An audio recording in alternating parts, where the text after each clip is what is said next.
क्या फर्क पड़ता है, कोई दिक्कत नहीं, पता नहीं, जो तारी आए सो हमारी आए, nothing to do, nowhere to go, देखो सुनो मत बोलो, wherever, whatever you are, be 100% Karnataka, किसी को आओ मत कहो, किसी को जाओ मत कहो, ना कुछ पाना ना कुछ खोना, who asked you live at zero complete level, मौज में रहो, be happy.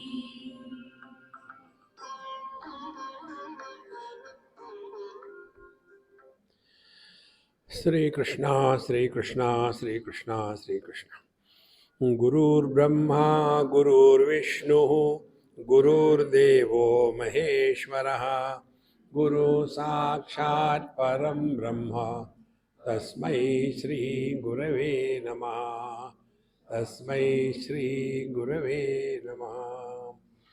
परमात्मा गुणातीतः सर्वात्मा भूतभावनः, कालभेद वस्तुभेदं देशभेदं स्वभेदकं, किंचित् भेदं न तस्यासि किंचित् वापि न विद्यते, अहं त्वं तदिदं सोऽयं कालात्मा कालहीनकः, शून्यात्मा सूक्ष्मरूपात्मा विश्वात्मा विश्वहीनकः, देवात्मा देवहीनात्मा मेयात्मा मेयवर्जितः, सर्वत्र जड़हीनात्मा सर्वेषामन्तरात्मकः, सर्वसंकल्पहीनात्मा चिन्मात्रोस्मीति सर्वदा।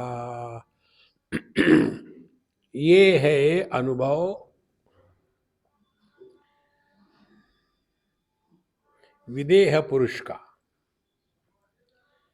किंचित भेदम न तस्यास्ति, किसी भी प्रकार का भेद अलगपना जिसमें नहीं है। किंचित भेदम किंचित वापि न विद्यते, कारण कि कोई भेद है ही नहीं।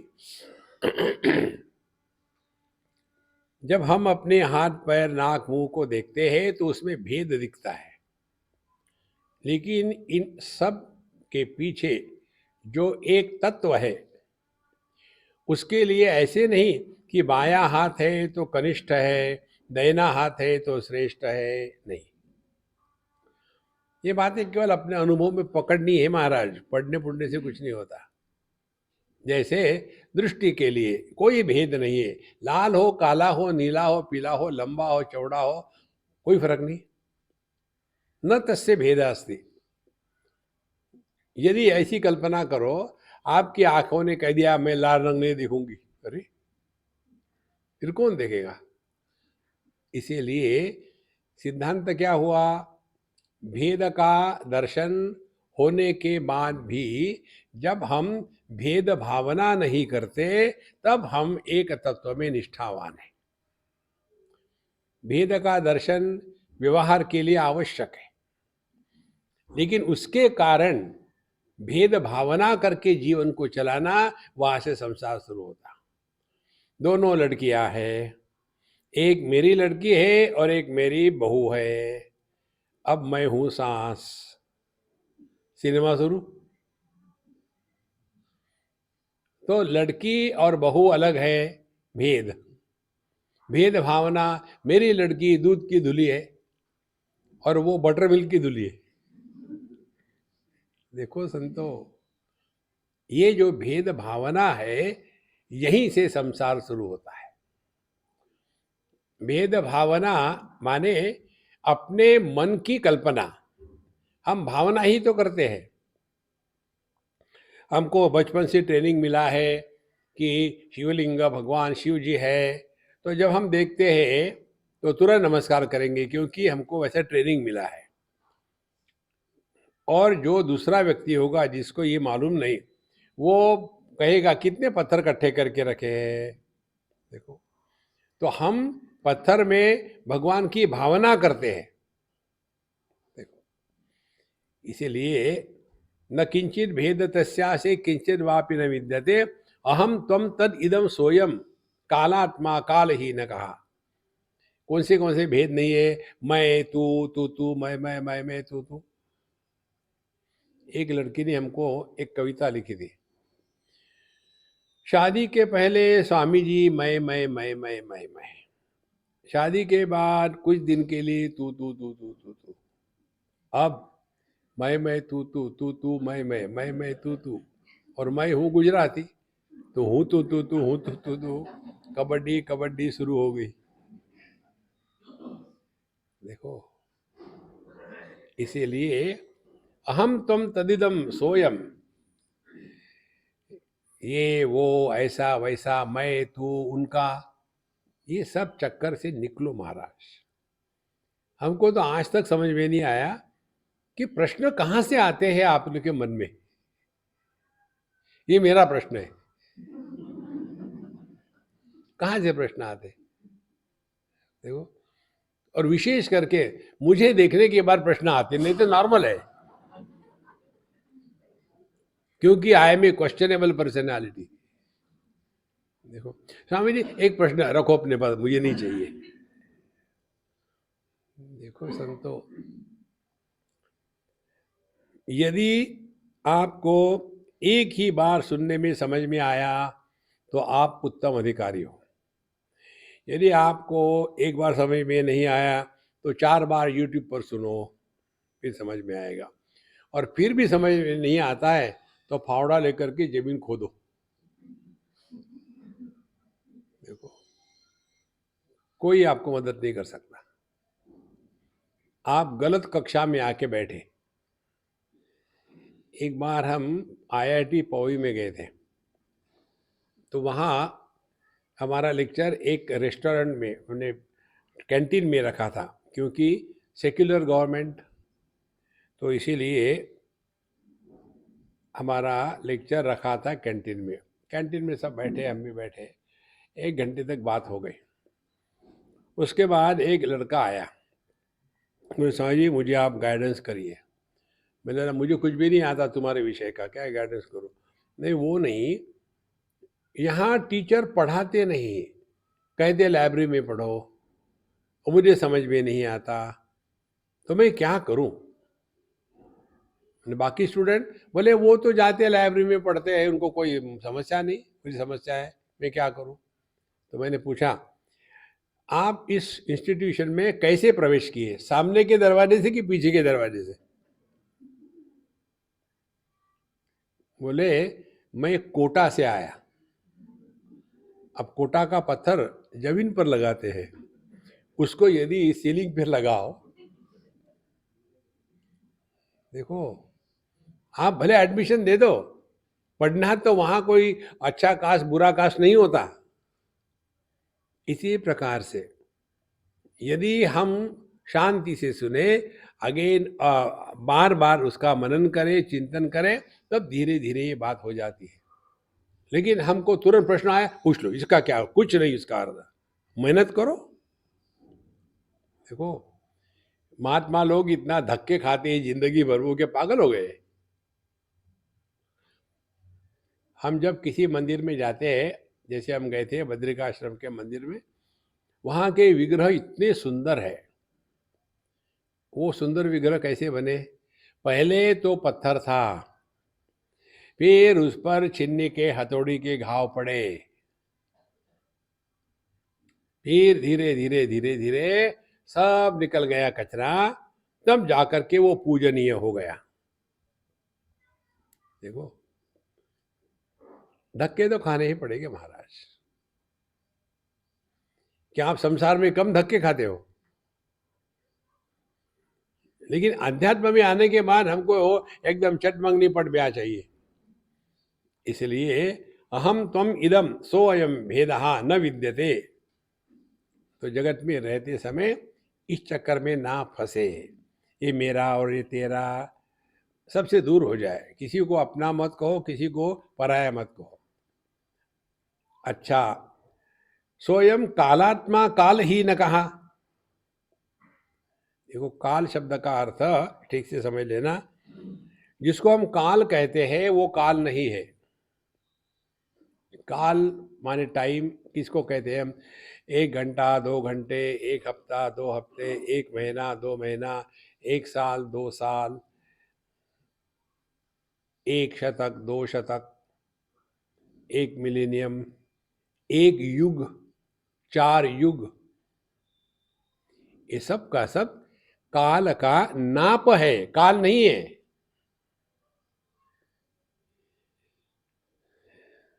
1 किलोमीटर, ये क्या आकाश है?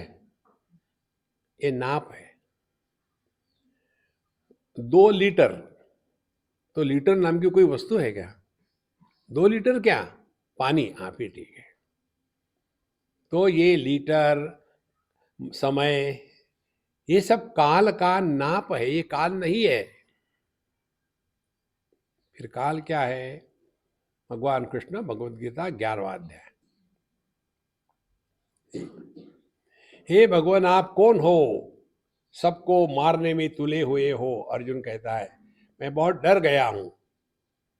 भगवान कहते हैं कालोस्मि लोक क्षय कृत प्रवृद्ध, मैं काल हूं, सबका क्षय करने के लिए यहां तैयार हो गया हूं। अब आप अपने अंदर देखो काल को। काल क्या है? जो सभी परिवर्तनों को आधार देता है, लेकिन जिसका कभी परिवर्तन नहीं होता। जो सभी परिवर्तनों को आधार देता है, लेकिन जिस पर परिवर्तनों का प्रभाव न होने के कारण वो ज्यों का त्यों रहता है, वो काल है। देखो, एक बीज है, उसको बो दिया, फिर वो बीज धीरे धीरे बढ़ने लग गया, पेड़ हुआ, पत्ते आए, फूल आए, फल आए, फल पके, उसमें से बीज निकले, फिर जमीन पे गिरे। ये जिसके कारण हो रहा है उसको कहते हैं काल। तो हम सभी के सभी महाकाल है। बचपन से कितने परिवर्तन आए, हम ज्यों के त्यों। देखो, यदि वहां आपकी दृष्टि चली जाए ना, तो बिना प्रयत्न के जितने आसानी से आकाश सभी महाभूतों को आधार दे करके अपने में कोई परिवर्तन नहीं लाता, उतने आराम से सहजता से जीवन जिया जाता है।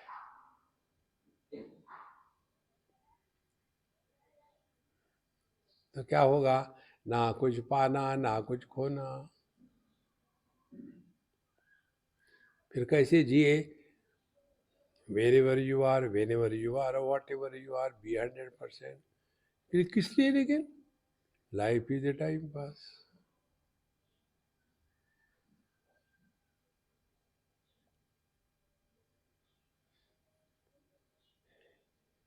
ये आपकी स्थिति 24 घंटे रहती है, केवल हमने इसको पहचाना नहीं।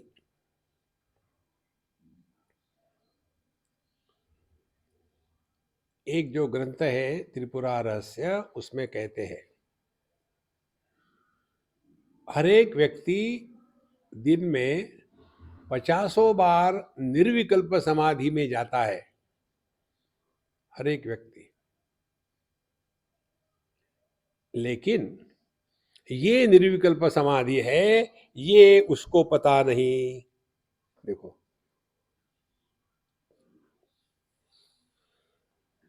जैसे ये जागृत अवस्था है, हमको पता है। ये स्वप्न है, ये हमको पता है। ये सुषुप्ति है, ये हमको पता है। ये समाधि है, ये हमको पता है। लेकिन ये निर्विकल्प समाधि है, इसको हम पहचान नहीं सकते। इसीलिए होते हुए भी उसकी उपलब्धि नहीं होती।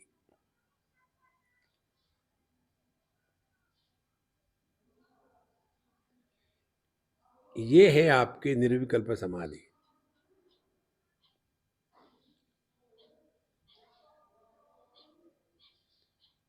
इस समय आपके मन में कोई विकल्प नहीं है कि मैं हूं या नहीं हूं, मैं स्त्री हूं या पुरुष हूं, और पत्थर के जैसे जड़ भी नहीं है, सब ज्ञान हो रहा है।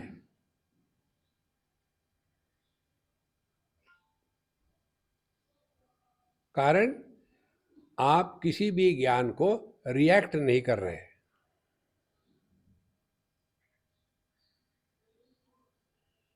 जब पानी गहरा नहीं होता किसी तालाब में, और उस पर एक सूखा पत्ता भी डाल दो तो वहां लहरें शुरू हो जाती बनना। और समुद्र गहरा है, उसमें पूरा जहाज डुबो दो, कुछ फर्क नहीं पड़ता। तो जितने हम अपने गहराई में रहते हैं, माने जितने हम वृत्तियों के द्वारा प्रभावित होकर के परेशान होने से बचते हैं, उतने हम अपने गहराई में चले गए। और वो गहराई क्या है? यतो वाचो निवर्तन्ते अप्राप्य मनसा सह।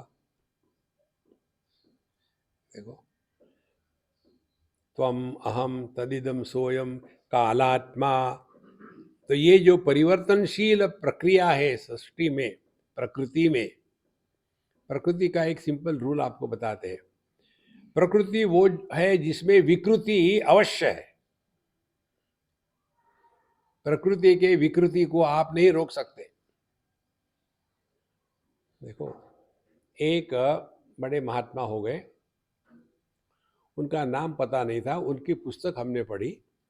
उनके माने उनके जो एक चेले थे, वो थे मैसूर हाई कोर्ट के जज, वो उनके चेले थे। उन्होंने वो पुस्तक लिखी, हमने पढ़ा, बड़ा आनंद आया उसमें। उन्होंने कायाकल्प की सिद्धि प्राप्त कर ली थी। तो हर 100 साल के पहले वो कायाकल्प करते थे, फिर उनके जीवन 1 तारीख से फिर शुरू हो गया। 2-3 बार हुआ। वो रहते थे बेंगलोर में नंदी हिल में। तो हम सोचा हम जाके मिलेंगे उनको। हम गए वहाँ, तो पता चला वो लुढ़क गए। तो हमने पूछा, बोले वो इस समय कायाकल्प कर रहे थे, वो फेल हो गए और मर गए। देखो, एक महाराष्ट्र में बहुत बड़े ज्ञानी योगी हो गए, चांगदेव महाराज। 1-2 दिन नहीं, 1400 साल वो कायाकल्प करके रहते थे। और आखिर में आकर के ज्ञानेश्वर महाराज के चरणों में आए, बोले मुझे उपदेश करो। उन्होंने प्रकृति पर विजय प्राप्त कर लिया था। लेकिन जिसको जानना था उसको नहीं जाना। देखो महाराज, इसीलिए कालात्मा ये परिवर्तनशील प्रकृति का जो आधार है, लेकिन कैसा है? काल ही न कहा, इसमें कोई भी काल का प्रभाव नहीं, माने परिवर्तन नहीं। अब ये अपने में लगा लो, बचपन से कितने परिवर्तन आ गए देह में, कितने परिवर्तन आ गए इंद्रियों में, कितने परिवर्तन आए हमारे राग द्वेष में, कितने परिवर्तन आए हमारी प्रायोरिटीज में। देखो, इन सबको हम जानते हैं, तो हम ज्यों के त्यों है ना।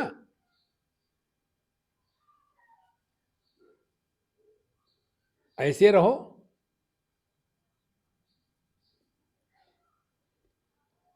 लेकिन हम फंस जाते हैं, जब हम छोटे थे, जब हम वलसाड में थे, तो यह वहाँ ये हो रहा था, पहले ज़माने में ऐसे नहीं होता था, आजकल पता नहीं क्या क्या हो गया है।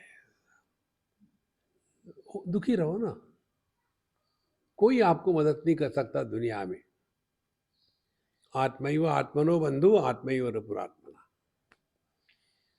इसीलिए कालात्मा काल ही न कहा, शून्य आत्मा, ध्यान से सुनना, शून्य आत्मा का तात्पर्य मेरे सिवा अन्य कुछ है ही नहीं। देखो, माने जैसे हम इंद्रधनुष देखते हैं, लेकिन इंद्रधनुष को सत्य के रूप में स्वीकार नहीं करते।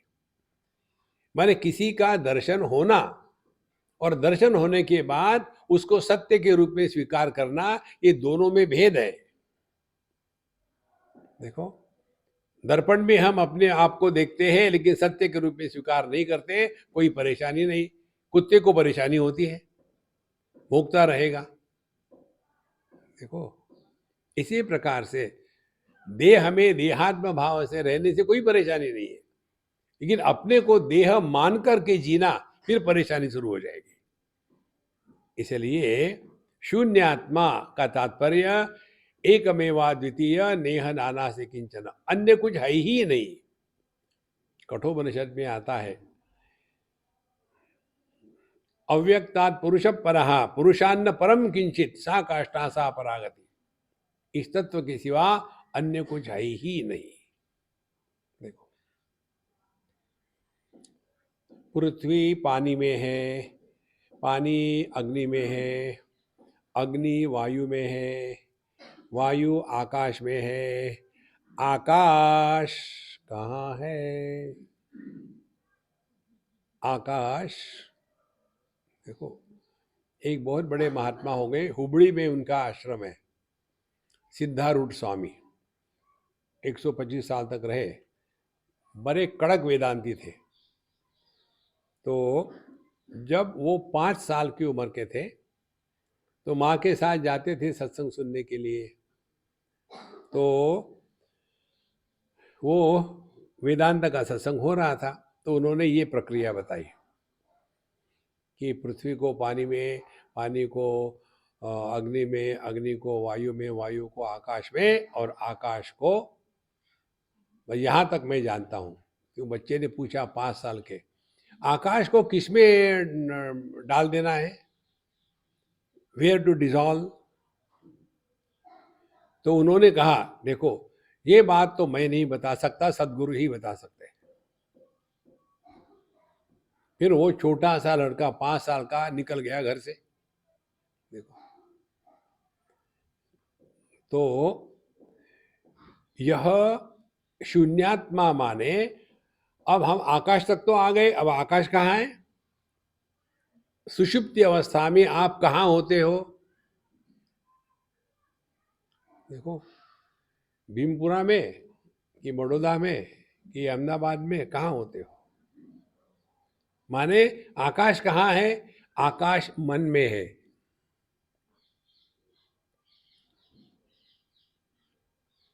इसकी परिभाषा बताते हैं, विस्तार के ज्ञान को आकाश कहते हैं, क्रम के ज्ञान को काल कहते हैं। If there is no sequence, time cannot be established. And to have sequence, you require movement. And for movement, you require things and space. देश काल वस्तु इकट्ठे हो गए। देखो, तो ये आकाश कहाँ है? मन में। मन क्या है? नैव मानसम, मन है ही नहीं। लेकिन हम तो है ना। इसीलिए शून्यात्मा सूक्ष्म रूपात्मा, और सूक्ष्म रूपात्मा का तात्पर्य है ये हमारे जो ज्ञान के उपकरण है, 5 ज्ञानेंद्रिय, मन बुद्धि इत्यादि, इसके द्वारा जिसको प्राप्त नहीं किया जाता, इसीलिए सूक्ष्म रूपात्मा। देखो, ये सूक्ष्मता को समझ लो, फिर आनंद आता है जीवन में। पृथ्वी के 5 गुण हैं, शब्द स्पर्श रूप रस गंध। पानी के 4 है, शब्द स्पर्श रूप रस, गंध नहीं, भले आप डाल दो उसमें कुछ। फिर अग्नि के 3 गुण है, शब्द स्पर्श रूप, रस और गंध नहीं होता अग्नि को। इसीलिए किसी को खाना खिलाना है तो गरम गरम खिलाओ, फिर टेस्ट का चक्कर ही नहीं आता। कैसा खाना? गोम गोम है, बस हो गया। क्योंकि अग्नि में टेस्ट नहीं होता, रस नहीं होता। देखो, फिर वायु में आ गए तो वायु में केवल शब्द स्पर्श 2 ही गुण है। आकाश में आ गए तो केवल शब्द है। और ये आकाश क्या है? दीर्घ का ज्ञान, सी नॉलेज ऑफ एक्सपांस। ये कहाँ है? ये मन में है। तो मन को शब्द स्पर्श रूप रस गंध एक भी गुण नहीं है, और इसीलिए मन को ग्रहण करने के लिए इंद्रियों का व्यापार नहीं हो सकता। और ये मन क्या है? मानसंतों की मार्गणी कृते, मन है ही नहीं। तो इस मन के द्वारा परमात्मा को क्या पकड़ोगे? तो फिर त्यागे नहीं कि अमृतत्व मानस। जिसको जिसको त्याग कर सकते करते करते अल्टीमेटली ये न त्यजसी तत्यज, अहेयम अनुपादेयम, हमारा स्वरूप अहेय है, जिसका त्याग नहीं हो सकता, और इसीलिए अनुपादेय, जिसके प्राप्ति की संभावना ही नहीं। देखो, इसीलिए शून्यात्मा, सूक्ष्म रूपात्मा। सूक्ष्म रूपात्मा का अर्थ क्या हो गया फिर? जो निर्गुण निराकार के भी परे है। देखो, एक है सगुण, दूसरा है निर्गुण, ये दूसरे एक दूसरे के दुश्मन है। एक है शब्द, दूसरा है शब्द का अभाव, एक दूसरे के दुश्मन। सुख उसका दुश्मन दुख, अस्ति होना, नास्ति नहीं होना उसका दुश्मन। परमात्मा इन सभी द्वंद्वों का आधार है, और यह ज्ञान इस विदेह पुरुष में निष्ठावान हो गया है। देखो महाराज, इसीलिए शून्यात्मा, सूक्ष्म रूपात्मा, विश्वात्मा, विश्वहीन कहा। आप पानी को जाकर के कहो कि पानी भैया, पानी भैया, समुद्र के रूप में आप बड़े डरावने लगते हो यार, डरने का बड़ा, डूबने का बड़ा डर लगता है। हाँ, लहरों में मजा आता है। तो पानी कहेगा, महात्मा जी माफ करना, ये समुद्र और लहरें क्या होती है? देखो, आंखें सबको देख सकती है, स्वयं को नहीं देख सकती। देखो, एक अभंग लिखा है एक अम्मा ने, बड़ी बिल्कुल सिंपल थी, वो अपने पति की सेवा करती थी। तो उसमें उन्होंने जो लिखा है पूरा 100% उसमें वेदांत है। बोले ये अनुभव कैसा है? तो जैसे कहते हैं, जो फूल होता है ना, उस फूल को अपने सुगंध का भी भान नहीं होता। कितनी सूक्ष्म बात है। जिस ज्ञान में ज्ञाता का निर्माण नहीं होता, और इसीलिए ज्ञान मान जहूं एक हो नाही, ज्ञान का अभिमान नहीं हो सकता। पांडित्य का अभिमान होता है, ज्ञान का नहीं होता। शून्यात्मा, सूक्ष्म रूपात्मा, विश्वात्मा, विश्वहीन कहा। इसीलिए संपूर्ण परिवर्तनों को आधार देने वाला होता हुआ भी, जिसमें विश्व या जगत है, इसकी संभावना भी नहीं है। जैसे पानी के लिए समुद्र और लहरें, इनका अस्तित्व ही नहीं है, और इसके कारण पानी कभी समुद्र में डूबता नहीं, और जब लहरें टूटती है तो पानी टूटता नहीं। लहरें जब जन्म लेती है तो पानी का जन्म नहीं होता। लहरें जब झगड़ा करती है तो पानी झगड़ा नहीं करता। तात्पर्य क्या निकला? संपूर्णता के दृष्टि से सापेक्षता काल्पनिक है, वास्तविक नहीं है। इस काल्पनिक सापेक्षता को ही हम सत्य मान के बैठते हैं और फंस जाते हैं।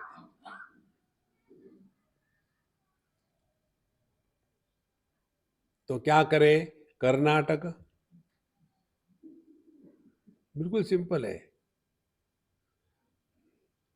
अहम त्वम तदिदम सोयम, कालात्मा कालहीन कहा, शून्यात्मा, सूक्ष्म रूपात्मा, विश्वात्मा, विश्वहीन कहा, देवात्मा, देवहीनात्मा। देखो, देवात्मा द्योतना देवः। देखो, हमारी जो आंख है ये स्ट्रक्चरल आई और उसमें फंक्शनल आई। कई बार आपने देखा होगा कोई कोई लोग इतने रियलाइज हो जाते हैं कि सोते हैं तब भी आंखें खुली रखते हैं। तो उस समय उसको पूछो दो और दो कितने। देखो, तो उसमें देव माने फंक्शनल एस्पेक्ट नहीं है, दृष्टि नहीं है। तो देवात्मा और देवहीनात्मा माने जो जड़ चेतन और इनके मिश्रण से भिन्न है। मेय आत्मा मेय वर्जिता, जिसका नाप लिया जाता है लेकिन जो नापों के परे है। कैसा नाप लेते हैं? 1 किलोमीटर 2 किलोमीटर, किसका नाप है? आकाश का। लेकिन वास्तविक है क्या? वो नहीं है। इसीलिए यह जो ज्ञाता ज्ञान ज्ञेय इत्यादि जो भिन्न भेद है ये केवल औपाधिक है। इसीलिए सर्वत्र जड़हीन आत्मा। देखो, जड़ता कहीं नहीं है। ध्यान से सुनना, ये बहुत महत्व का सिद्धांत है। जब हम तिरंगे झंडे को हाथ लगाते हैं तो हमने भारत को हाथ लगाया, ये हमको कल्पना करनी पड़ती है, क्योंकि तिरंगा झंडा 1 तारीख को पैदा हुआ, अभी 3 है उसमें रंग, पता नहीं और कितने ऐड हो जाएंगे। मनुष्य के निर्मित है। देखो, वो केवल हम भावना करते हैं, लेकिन जब हम एक शिवलिंग को हाथ लगाते हैं तो साक्षात शिव जी को हाथ लगाते हैं। देखो महाराज, जो इस जगत का अभिन्न निमित्त उपादान कारण है। निमित्त उपादान का तात्पर्य, उपादान कारण माने मिट्टी और निमित्त कारण माने कुमार। जिसने बनाया और जो बना एक ही है। इसीलिए कहते हैं सर्वत्र जड़हीन आत्मा। तो हमारे दृष्टि से जो जड़ है परमात्मा के दृष्टि से जड़हीन के परे है।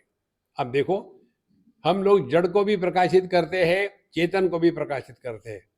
तो फिर जो जड़ चेतन का भी आधार है, कारण क्या है? जड़त्व और चेतनत्व यह औपाधिक है। देखो, आप दीवार के सामने खड़े रहो तो आपका प्रतिबिंब नहीं पड़ेगा। क्या हो गया? पता नहीं, मेरा प्रतिबिंब खत्म हो गया लगता है, आ ही नहीं रहा। अच्छा, चलो दर्पण के सामने, हाँ आ गया आ गया। अब ये भेद किसका है? अपने चेहरे का है? ये उपाधि का है। इसी प्रकार से एक उपाधि में परमात्मा केवल सत्ता रूप से प्रकट होता है, उसको जड़ जगत कहते हैं। और दूसरी उपाधि में परमात्मा चेतन सत्ता के रूप में प्रकट होता है, उसको सजीव जगत कहते हैं। दोनों का आधार एक ही है। और यहां कौन किससे झगड़ा करेगा? देखो संतो, नहीं तो इसी में फंस जाते हैं आदमी। पिछला जन्म, ये जन्म, अगला जन्म, अरे कब तक परेशान हो जाओगे यार, निकलो ना उसमें से। कितने बार पैदा हो गए, मरे, कोई निकला उसमें से?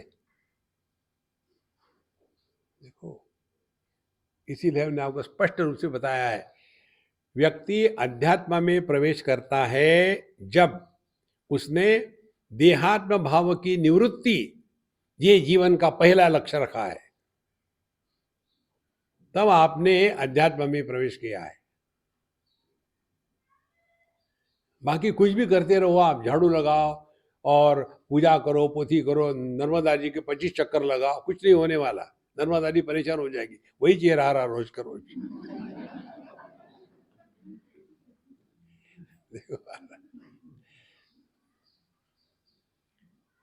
ये सब आवश्यक है, लेकिन कब तक करते रहोगे? ये यही सब कुछ है क्या और भी कुछ है जीवन में? देखो, ये हम किसको बोल रहे हैं?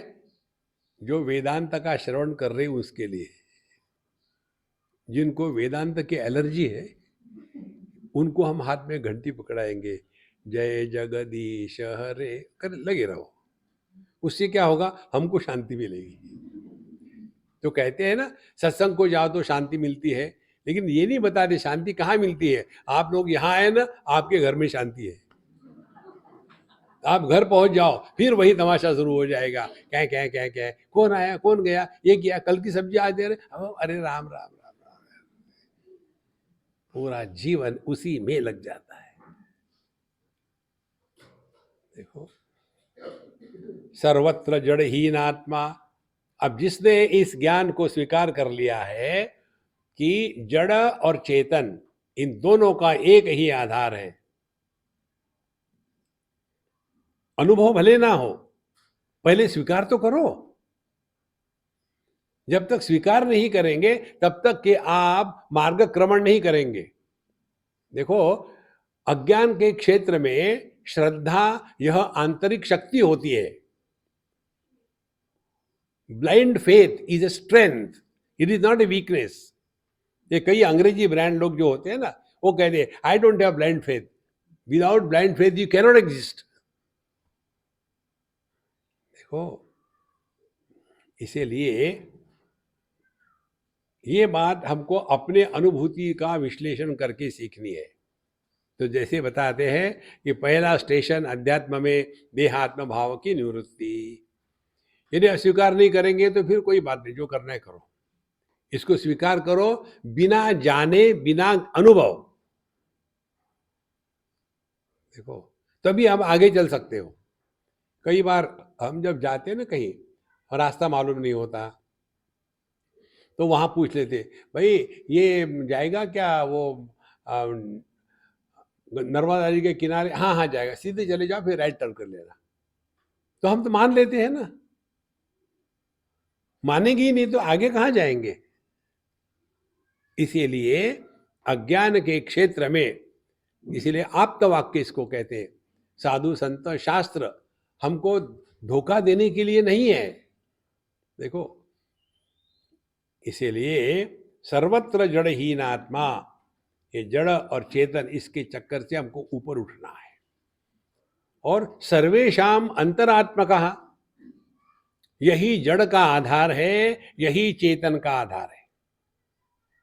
देखो, किसी भी अनुभव की निष्पत्ति कैसे होती है वेदांत की भाषा में, जब दृश्य अवच्छिन्न चैतन्य और दृष्टा अवच्छिन्न चैतन्य, इन दोनों का मिलाप हो जाता है, तब आनंद की उपलब्धि होती है। क्या समझ में आया?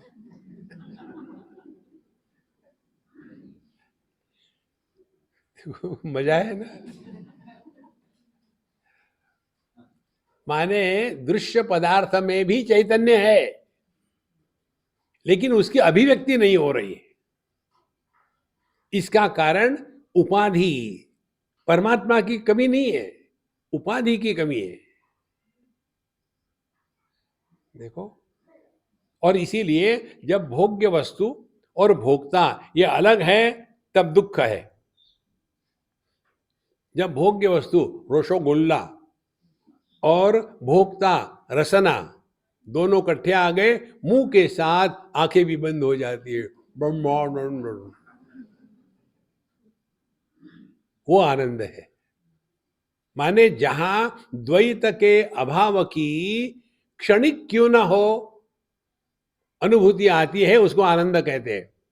और यदि ये द्वैत के अभाव की हमेशा अनुभूति रहे, तो आनंदाचे डोही आनंद तरंग। देखो, मन डोह है, डोह माने गहरा, और आनंद किनारा, जो बाउंड्री है वो भी आनंद है। देखो महाराज, दुख का कहीं लवलेश नहीं है।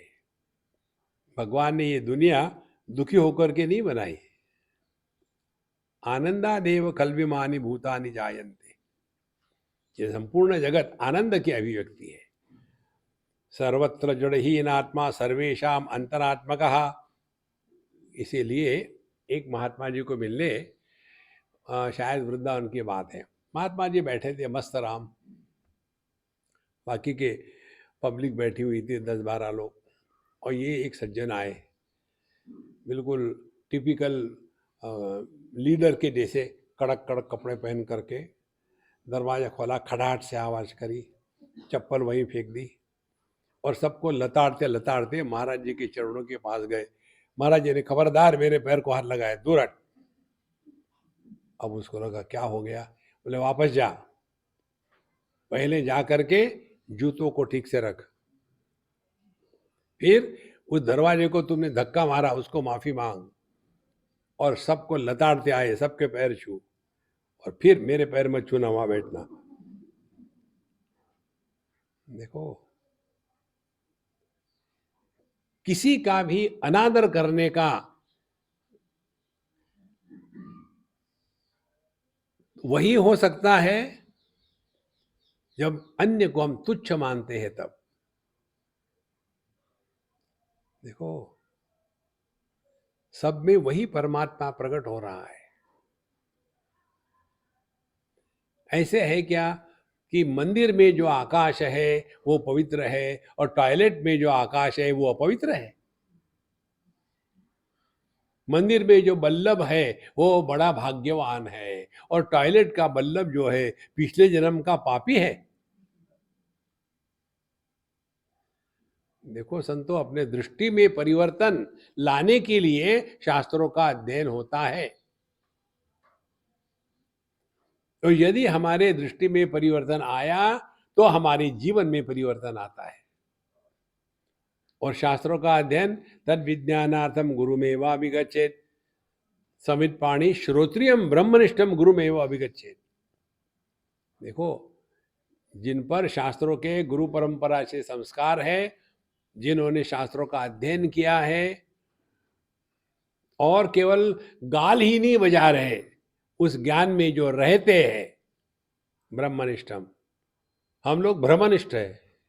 देखो, सर्वत्र जड़हीनात्मा सर्वेषाम अंतरात्मकः सर्व संकल्पहीनात्मा। कोई भी संकल्प मत लो महाराज, ये करना है वो करना है, ऐसे जो होना होने दो, ठीक हो जाएगा। दो प्रकार के होते हैं संकल्प। ये बात भगवद गीता के 10वें अध्याय में भगवान बताते हैं। भगवान कहते हैं अपनी विभूतियों में, नीति रश्मि जिगीषताम। जो अपने जीवन में, जिगीषता माने जो अपने जीवन में सफलता प्राप्त करना चाहता है, उसको वर्तमान में प्लानिंग करने की जो क्षमता है वो मैं हूं। कितनी बड़ी बात है। उन्होंने ये नहीं कहा संस्कृति मैं हूं। ये जो संस्कृति वाले होते हैं ना, बड़ा डेंजरस होते हैं, ज्यादा चक्कर में मत पड़ो। पहले हमारे जमाने में हमारे ऐसी बात कुछ नहीं होती। एक बार दिल्ली की बात है, शायद जन्माष्टमी होगी, तो हमारे साथ उस स्कूल के कोई 10-15 बच्चे थे, कहीं हमको बुलाया था, हम लोग गए और थोड़ा बहुत भजन कीर्तन किया बच्चों ने, और फिर हमने 5-10 मिनट प्रवचन किया। बहुत संकली जगह ही नहीं थी बैठने की, हम बाहर आ गए। स्कूटर था, हम वहाँ बैठे स्कूटर पर। बच्चों को देखो जहाँ जगह मिले, कुर्सी, ये चेयर है या तो फिर साइकिल है, कहीं भी खड़े हो जाओ, बैठ लो। फिर वो ऑर्गेनाइजर जो थे धर्म धुरंधर, वो आए। हमने कहा यार कुछ चाय पानी समोसे खिलाओ, फ्री में करवा रहे हो क्या, बच्चों को खिलाओ। तो बोले स्वामी जी आप ये स्कूटर पर बैठ के खाएंगे? हाँ, फिर क्या करूं? हमारे शास्त्र में, हमारे धर्म में स्कूटर पर स्वामी बैठ के खाएगा, ये कैसे संभव है? तो हमने सोचा अब इसको सीधा करना जरूरी है। तो मैंने उनको कहा आप मेरे से ज्यादा शास्त्र का अध्ययन किए हैं क्या? नहीं महाराज, नहीं महाराज। फिर मैंने कहा मैंने चारों वेदों का अध्ययन किया है, कहीं भी ये नहीं लिखा कि स्वामी स्कूटर पर बैठ करके चाय नहीं पी सकता। मालूम है क्यों? जब वेद लिख गए थे तब स्कूटर नहीं था। अरे काहे को सीरियस होकर के जीते हो? देखो हमारे यहाँ इंडियन स्टाइल टॉयलेट, टॉयलेट भी इंडियन स्टाइल होता है कोई?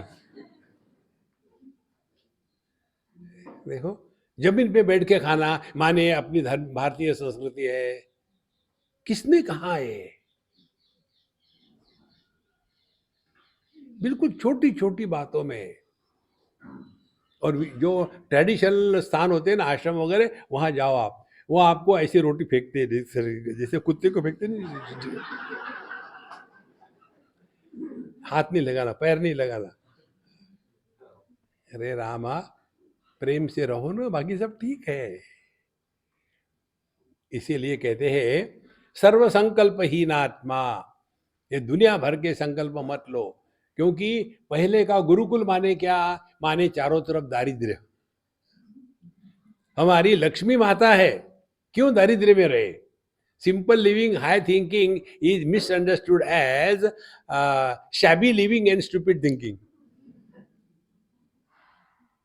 देखो भगवान के दर्शन को जाओ तो बढ़िया कपड़े पहन करके स्मार्ट होकर के जाओ, तब वो देखेगा अरे आया भिखारी, हट दूसरा। देखो how you dress and how you address tells the quality of your life. देखो कैसे हम कपड़े पहनते हैं, कैसे हम बोलते हैं, ये दो अपने संस्कारों की अभिव्यक्ति है। देखो मैं तो उल्टे सीधे कपड़े पहन लेना कैसे पता ही नहीं, नहीं नहीं नहीं, वी शुड बी परफेक्ट। आप सबके लिए, हमारे लिए आदर्श देखो अपने पीएम, देखो you feel like looking at him. नहीं तो ऐसे दाढ़ी बड़ी हुई है, अरे राम राम राम।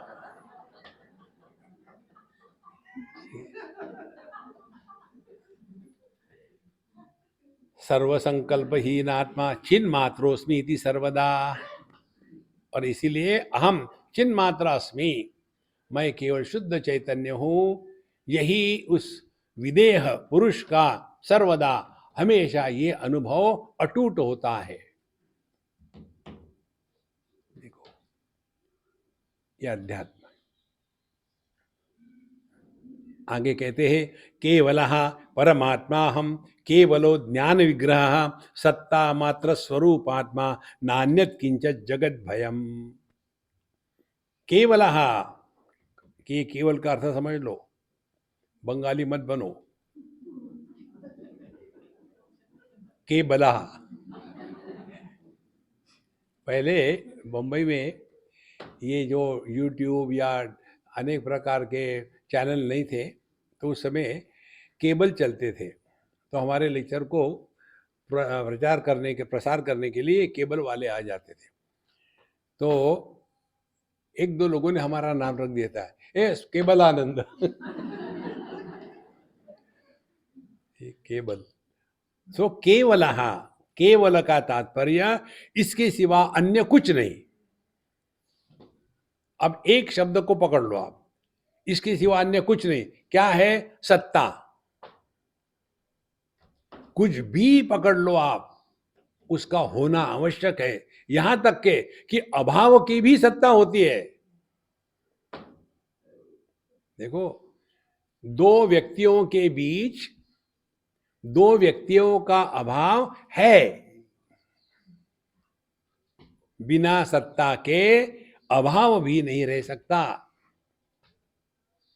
और जो अभाव में होता है वो अपना स्वरूप है। भाव को जानना हम कर रहे, दोनों को जाना इसलिए कि बीच में अभाव था। देखो, और इसीलिए हम कौन है? हम भाव अभाव के परे है। दूसरे दृष्टि से देखो तो हमको अपने अभाव का अनुभव कभी नहीं आ सकता। तो क्योंकि हमको अभाव का अनुभव नहीं आ सकता, माने हम असत नहीं है, तो हम सत है कहने की क्या जरूरत है? देखो कोई आदमी घूमता फिरे हर एक को देखो यार मैं आदमी हूं, देखो मेरी दाढ़ी है, मूछ है, मैं आदमी हूं। अब किसी ने डाउट नहीं किया था, लेकिन तुम ही कहते जाओगे लोग डाउट करेंगे, अरे क्यों कह रहा है। देखो संतो, इसीलिए केवल परमात्मा हम, आत्मा और परमात्मा। देखो परमात्मा मीन्स जो सबका आधार है। आत्मा इस शब्द की व्युत्पत्ति भगवान शंकराचार्य ने जगह दी है। कहते हैं जो खाता है और जिसको खाया जाता है। देखो कौन खाता है, हमने खाए मिठाई खाई, दांत से खाया, तो खाए ने खाने, जो खाया जाता है और जो खाने वाला है, खाने वाले दांत, वो आत्मा है। और मिठाई खाई, उसके कारण, मिठाई के कारण दांत सड़ रहे, दोनों का आधार एक ही है, भोक्ता भोग्य। इसीलिए आत्मा परमात्मा हम, मैं यह परमात्मा हूं माने मेरे से अन्य कुछ है ही नहीं। और ये मैं भी कहना भाषा के लिए है, असली बात तो क्या है, मौनम व्याख्या प्रकटित पर ब्रह्म तत्व युवानम। असली बात चुप रहो।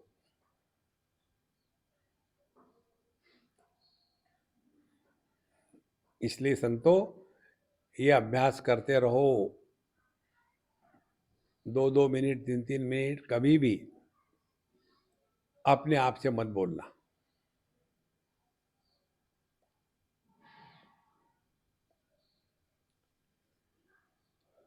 जब व्यक्ति बहुत ज्यादा बोलता है ना, तो लोग दूर भागते हैं उससे। और ज्यादा कौन बोलता है, जो अपने आप से परेशान है, फिर वो अपनी परेशानी सबको बांटना चाहता है। If you are at peace with yourself, you will never create noise outside.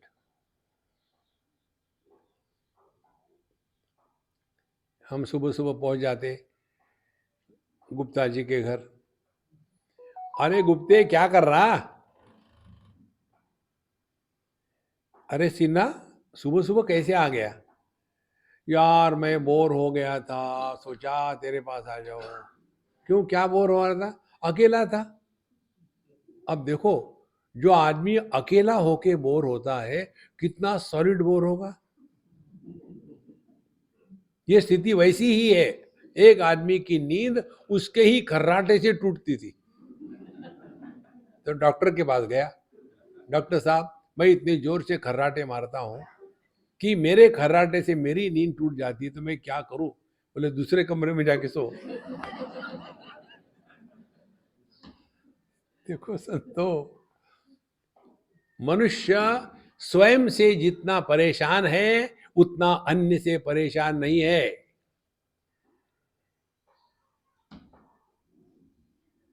समझो मैं आपसे परेशान हूं तो चला जाऊंगा दूसरी जगह, लेकिन यदि मैं अपने से ही परेशान हूं तो जाऊं कहां, wherever I go there I am. देखो इसीलिए जो हम बताते हैं ना, अपने आप से बोलना बंद करो, ये बहुत उच्च दर्जे की साधना है। तब एक दिन आपको एक क्लिक होगा कि जब भी हम बोलते हैं तब दो व्यक्तित्व का निर्माण करते हैं अपने अंदर में। हम ही प्रश्न पूछते हैं, हम ही उत्तर देते हैं।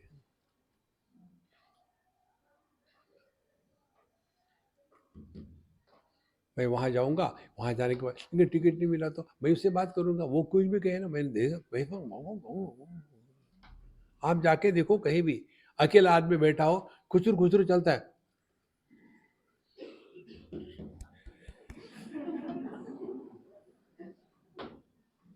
देखो अंदर में एक पोल्ट्री फार्म है, cock cock cock cock cock cock cock चल रहा है। देखो संतो, साधना के नाम पर हम अपने को जितना परेशान करते हैं और अपने कारण अन्य को जितना परेशान करते हैं, इसकी कोई लिमिट नहीं है। देखो, एक बात बताते आपको, हम गए थे एक बार शायद वाराणसी, तो जिनके यहाँ हम रहते थे, तो सभी बच्चे उनके सब आकर के बैठे और साथ साथ बैठ के खाना खा रहे, हा हा हू हो रहा है। तो उनके वहाँ के जो वयस्क व्यक्ति थे, उन्होंने कहा कि स्वामी जी, जब हम छोटे थे ना, तब हमारे यहाँ बाबा जी लोग आते थे, जैसे आप आए यहाँ, फिर बोले हम लोग इतना परेशान हो जाते थे, कहाँ से ये टपके बाबा जी, जाते क्यों नहीं? तो क्यों? बोले इतने नियम होते थे, उस कमरे में मत जाओ, चिल्लाओ मत, बात मत करो, चप्पल चप्पल मत पहनो, और ठीक से कपड़े पहना है, ये उल्टा। हम परेशान होते, ये लोग जाते कब है?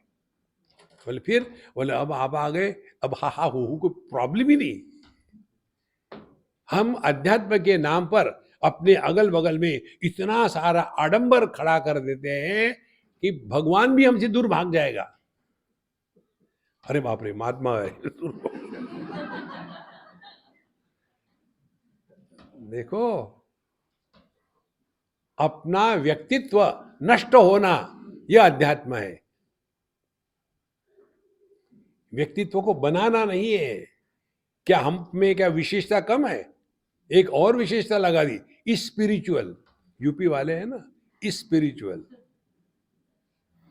इसीलिए केवलः परमात्मा हम केवलो ज्ञान विग्रह।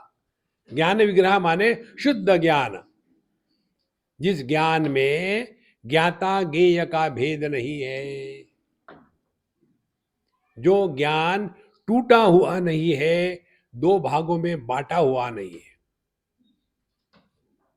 ये ज्ञान आपको होता है जब आप अपने आप से नहीं बोलते तब।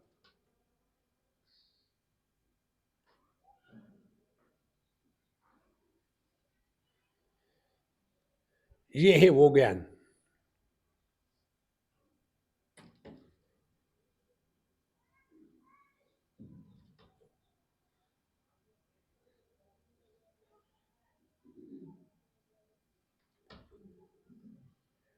समझने का प्रयत्न मत करो, कंसेप्ट हो जाएगा।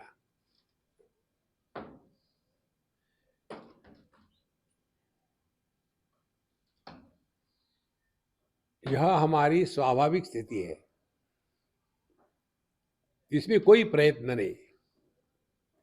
जीवन में जितने प्रयत्न कम होंगे, उतने हम अपने स्वरूप के पास हैं। जब तक के प्रयत्न करोगे तब तक नींद शुरू नहीं होती। प्रयत्न करने वाला भी जब निकल जाता है कि मुझे सोना है, मुझे सोना है, ये मैं भी जब निकल जाता है, तब जाकर के नींद प्रारंभ होती है। तो छोटी सी नींद के लिए मैं का त्याग करना पड़ता है। तो प्रभु को प्राप्त करने के लिए मैंने ये किया, मैंने वो किया, मैं ऐसा, मैं वैसा। देखो, बड़ी सिंपल बातें हैं महाराज, कठिन नहीं है अध्यात्म। केवलः परमात्मा हम केवलो ज्ञान विग्रह, सत्ता मात्र स्वरूपात्मा। सत्ता मात्र, अपना केवल होना मात्र, कुछ बनो मत। एक कहानी हमने पढ़ी थी किसी महात्मा जी के पास से। एक चेला और एक बाबा जी, दोनों गंगा जी के किनारे चल रहे थे। शाम हो गई। अब चेला कहता है कि महाराज जी, हम लोग यहाँ रुक जाए? बोले हाँ बेटा, रुक जाए। तो चेला ज्यादा थकता है, बाबा जी कम थकते हैं। तो चेले ने कहा कि महाराज जी, अब आराम कहाँ करेंगे? तो बाबा जी ने कहा देखो, देखो कहीं जगह। बोले वो एक वहाँ मचान बनी हुई है खेत में।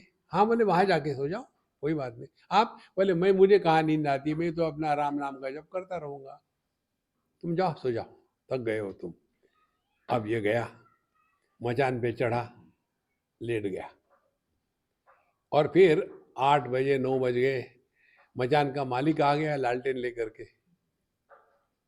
और जैसा देखा यहाँ कोई लेटा है, उसने डांटा, कौन है? तो उसने कहा देखता नहीं महात्मा हूं। ऐसी धुनाई हुई, ऐसी पिटाई हुई, महात्मा होके सोता है। फिर दूसरे दिन गुरु महाराज के चलो बेटा निकलते हैं। बोले नहीं महाराज, कल तो मैंने आराम कर लिया, आज आप आराम कर लीजिए। बोले ठीक है बेटा। अब गुरु महाराज चढ़ गए वहां। अब गुरु महाराज तो गुरु थे, बैठ ऊपर गए, बैठे, बैठ करके अपना आराम से प्रभु का नाम ले रहे, शांत होके बैठे हैं। फिर वो गया मचान का मालिक, देखा कौन है आज, वो बोले नहीं। बोले नहीं तो इसने लालटेन लेके देखा, अरे महात्मा है, नमस्कार नमस्कार, चमत्कार। खूब दूध, रबड़ी और केले और टमाटर और जो जो है खिला रहे जा रहे, सेवा करी महाराज जी, महाराज जी। दूसरे दिन सुबह नीचे उतरे, चेला वेट कर रहा था। पूछता है महाराज जी कैसा रहा? देखो भगवान की लीला कितने बढ़िया है, साक्षात भगवान उस व्यक्ति के रूप में आए थे, उसने इतनी सेवा करी कि क्या बताओ। अब मैं एकदम प्रसन्न हो गया हूँ, बढ़िया, कई दिनों से नहीं खाया था, खाने को भी मिला, हाथ पैर का भी परेशानी निकल गई, उसने तेल भी लगा दिया पैर को, सब कुछ ठीक हो गया। रियली? हाँ। देखो क्योंकि उसको क्या ट्रीटमेंट मिली थी। तो बोले ये कैसे हुआ, मुझे तो उसने मिठाई करी थी। बोले तुम कुछ बने होगे। बोले कैसे? तुमको उसने पूछा क्या कुछ? हाँ पूछा कौन है, तो तुमने क्या जवाब दिया? मैं महात्मा हूं। देखो तुम महात्मा बने थे। बोले जब मुझे पूछा मैं कुछ बोला नहीं, जब आप कुछ बोलोगे तो बन गए बेवकूफ। देखो महाराज, जो रोग है ना, ये बनने का रोग है। आदमी खुश होता है, पति बनता है, तो दुखी कौन है? आदमी कभी दुखी नहीं होता और पति कभी सुखी नहीं होता, क्योंकि पति बनावटी है, असली नहीं है। असली तो आदमी है। इसी प्रकार से असली हम परमात्मा स्वरूप है। जब देहात्म भाव करके स्त्री पुरुष जवान बूढ़ा, हिंदू मुसलमान क्रिश्चियन, उसके बाद बंगाली गुजराती बन जाते हैं तो संसार शुरू हो जाते। कुछ बनो मत रे बाबा, महात्मा भी मत बनो, आदमी रहो। देखो मनुष्य अपने आप का स्वयं ही सत्यानाश कर लेता है, अन्य हमको कोई कष्ट नहीं देता दुनिया में, क्योंकि हम कुछ ना कुछ बनना चाहते हैं। और ये जो बनावटी होते हैं, अब बच्चे की शादी हो गई, अच्छी बात है, फिर क्या, ये सास बन गई। जैसे सास बन गई तो उसमें कुछ भयानक चीज हो जाती है। देखो इसीलिए सत्ता मात्र स्वरूप आत्मा नान्यत किंचित जगत भयम। और इसीलिए मुझे किसी से कुछ लेना नहीं देना नहीं, इसीलिए कोई डर नहीं। देखो यह ज्ञान सहज होता है विदेह पुरुष में। जीवेश्वरेति वाक्वेति वेद शास्त्रद्व्यहम कृति इदम चैतन्य में वेति अहम चैतन्यमित्यपि। इस विषय को हम अगले सत्संग में लेंगे। ओम पूर्णमदः पूर्णमिदं पूर्णात् पूर्णमुदच्यते पूर्णस्य पूर्णमादाय पूर्णमेवावशिष्यते। ओम शांति शांति शांति। हरि ओम। श्री गुरुभ्यो नमः। हरि ओम।